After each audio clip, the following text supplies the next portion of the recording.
good, looking good. Oh, hello there, good people. Hi, I'm Jason with Green Country Agroforestry, and today we're going to be covering a couple of topics. What to do whenever you've got gourds or squash that don't get fertilized, and how to tell that they're not getting fertilized. And also what to do whenever you have a situation like with this calabash here, where you just don't have the right kind of pollinators coming to visit your plants. You can always hand fertilize. First, let's have a look at these guys right here.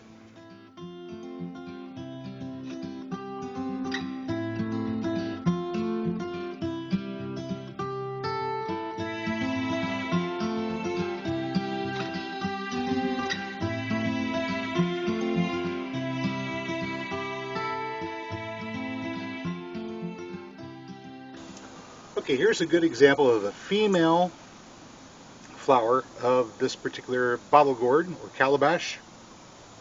Calabash is a gourd, not a squash. There's a female flower that did not get pollinated. You can see the flower is closed, it's dead. This was a male flower here.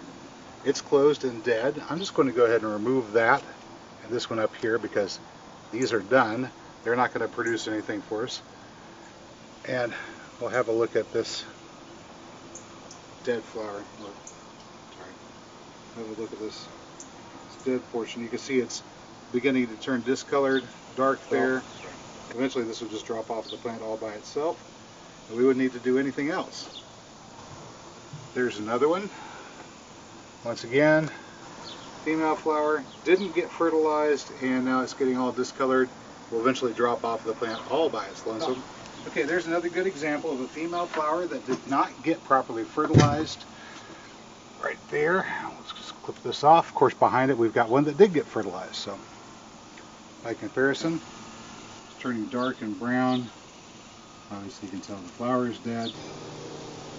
Okay, so a few things I've noticed about growing this particular type of gourd: the calabash or bottle gourd, birdhouse gourd. One thing I've noticed is vine borer moths don't like it.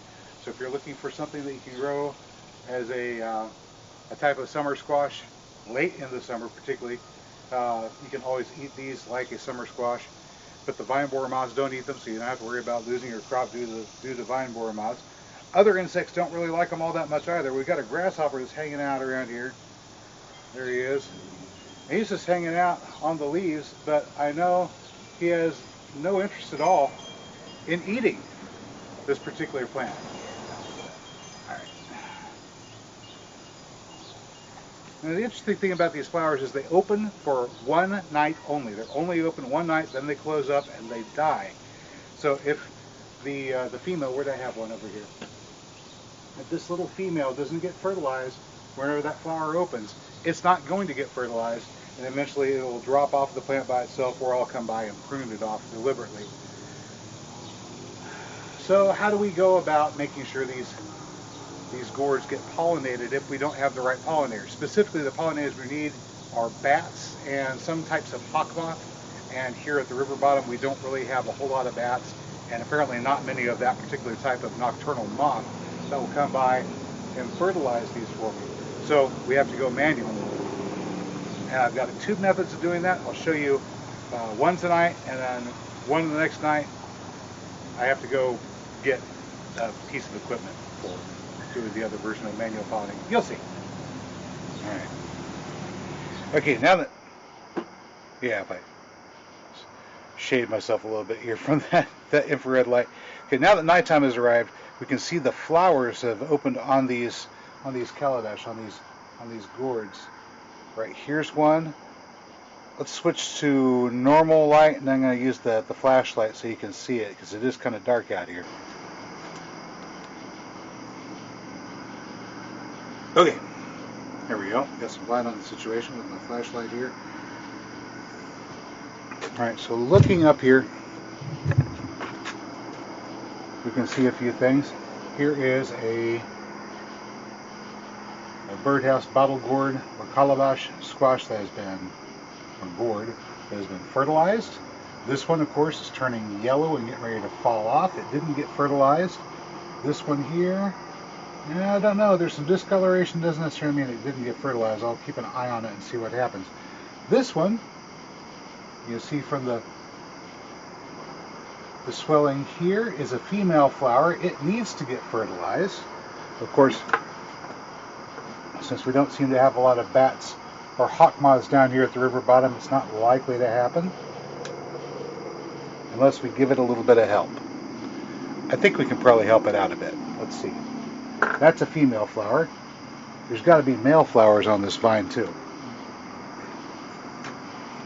Okay, here's all along the front of the porch. Got my flashlight out. We're having a look up here. I see some flowers up there. I can tell at least one or two of those are males. Let's have a look at the rest of them.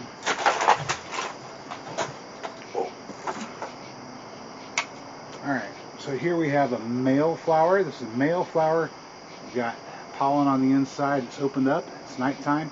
No bump on the back side of the flower. That tells me this is a male flower, not a female like that one was. Okay, that one's also male. Thought I saw another one. Okay, so we got at least 3 male flowers here. Oh, there's one. Okay, 4 male flowers right there. 1, 2, 3, 4. 4 male flowers. Of course, this one's closed. It's done. It won't open again. This female is closed. It's done. It won't open again. I don't know if we got that one fertilized or not. It might have been. This one definitely got fertilized. So we're going to go ahead and take this male flower here and pinch it right off. And we'll take this around and visit our female over there and see if we can get it to fertilized. Okay, here we are with just the infrared on, and I cannot see a thing. It is dark outside, so the only thing I can do is use the infrared. Depth perception's a bit off. Right. So using the infrared camera, I'm able to locate this female flower that is open. It's nighttime. I've got this male that we just picked from over there on the side, and now using the infrared, I'm going to watch what I'm doing here. I'm going to bring the male flower up to the female flower, and we're going to rub the pollen from the male flower all over the reproductive organs of the female flower. That's right. I'm doing the work of a bat or a moth. We just don't happen to have a lot of the right kind of critters to pollinate that flower. But now, using the male flower that I picked off the side, so we had an abundance of male flowers.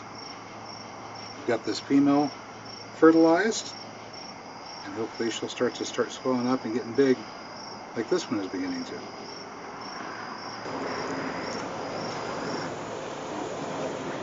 So Jessica took all of her makeup brushes with her when she went to go visit her grandpa. Yeah, it's okay. I can just go pick up one from the dollar store.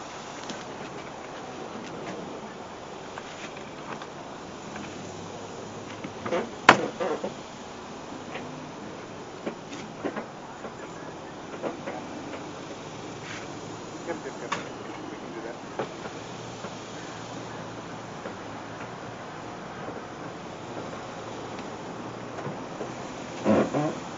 Alrighty.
Ought to do the trick.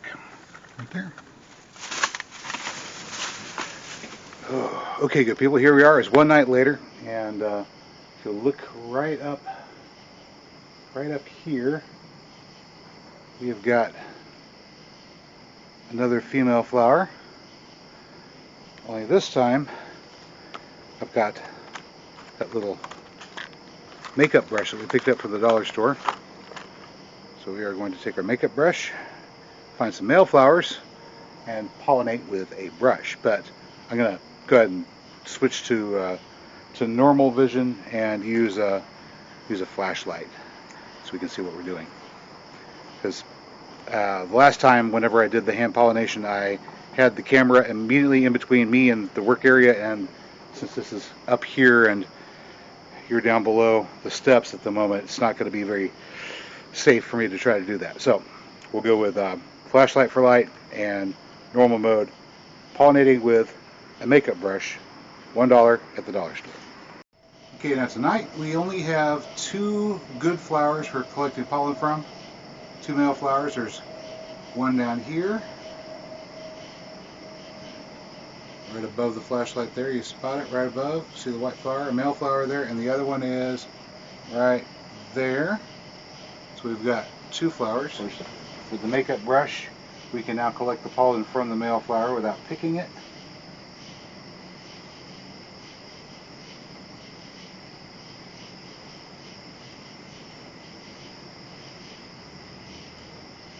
Just pollen on the brush. There's another flower there.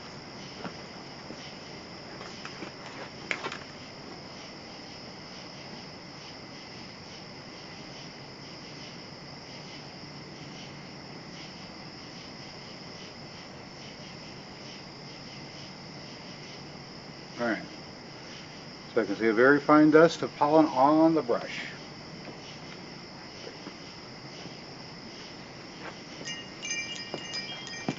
Tomorrow both those male flowers are going to close up. So tonight was the only opportunity we had to pollinate that female flower. Okay, and there she is right there.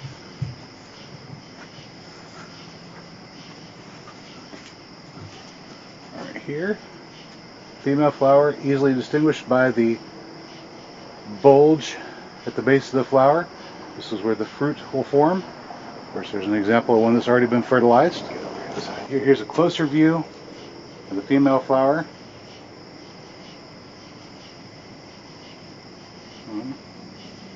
We're going to take this brush and pollinate.